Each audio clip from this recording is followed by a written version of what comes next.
வணக்கம். பாலச்சந்திரன் பேசுகிறேன். இன்னைக்கு திருக்குறளை பத்தி ஒரு அடிப்படை சந்தேகம் ஒன்றை பத்தி பார்ப்போம். திருக்குறள்ல 133 அதிகாரம் இருக்கு, 1330 குறள் இருக்கு. இந்த 1330 வள்ளுவர் எழுதினதுதான் என்று காலங்காலமாக நம்பப்படுகிறது. இதுவரை அதை பற்றி பெரும்பாலானோர், மிக பெரும்பாலானோர் எந்த கேள்வியும் எழுப்பியதில்லை. ஆனா இதை பத்தி கேள்வி எழுப்பினர் ஒருத்தர் இருக்கார். வ.உ. சிதம்பரனார் கப்பலோட்டிய தமிழன் என்று தெரியும், செக்கிழுத்த தேசபக்தர்னு தெரியும். ஆனால் அவர் மிகப்பெரிய தமிழறிஞர் அப்படிங்கிறது பரவலாக அறியப்பட்டதில்லை. அவர் மிகப்பெரிய தமிழறிஞர். அவர் தன்னுடைய பிற்காலத்தில், அது ஒரு பெரிய கதை, இந்த தேசம் ஒரு செம்மலை எப்படி சீர்குலைத்து நடத்தியதுங்கிறது, அதை பற்றி இன்னொரு நாள் நம்ம நிச்சயமாக பேசலாம். எல்லாவற்றையும் இழந்து அவர் தமிழ் பக்கம் தன்னுடைய பார்வையை திருப்பினார். அரசியல் செல்வாக்கை இழக்க வைக்கப்பட்டாருங்கிற காரணத்தினால அதிலிருந்து போய் தனித்து நின்று தமிழ் இலக்கியத்தை பற்றி பாடும்போது அவருக்கு தமிழ் இலக்கியத்தை கூர்ந்து பார்த்து அவருக்கு ஒரு சந்தேகம் வந்தது.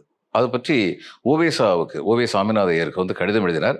கடிதத்துக்கு ஓவே சாமிநாதர் பதில் எழுதினாரா அப்படிங்கிறது தெரியாது.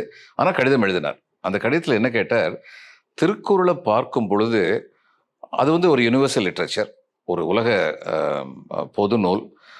அதையும் தவிர அதில் கூறப்பட்ட கருத்துக்கள் ஒரு கடவுள் இந்த மாதிரியான நம்பிக்கைகளை பற்றியுமே எதுவுமே சொல்லாத அந்த குறள்ல எந்தவித மத நம்பிக்கைகள், சடங்குகள், இதை பற்றியெல்லாம் சொல்லாத, பெரும்பாலும் சொல்லாத திருக்குறள்ல பெண்மையின் மேன்மையை பற்றி சொல்லுகின்ற திருக்குறள்ல 3 அதிகாரங்கள் கொஞ்சம் விலகி நிற்கிது.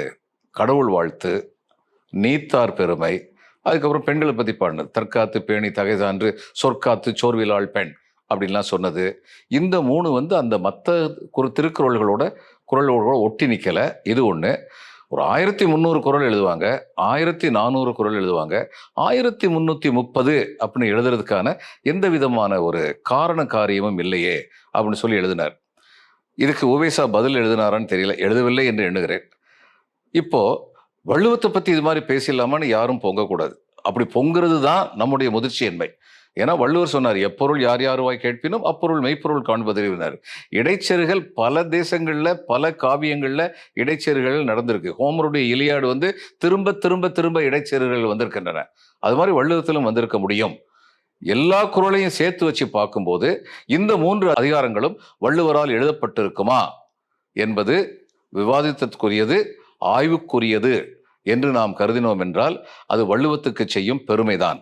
நன்றி, வணக்கம்.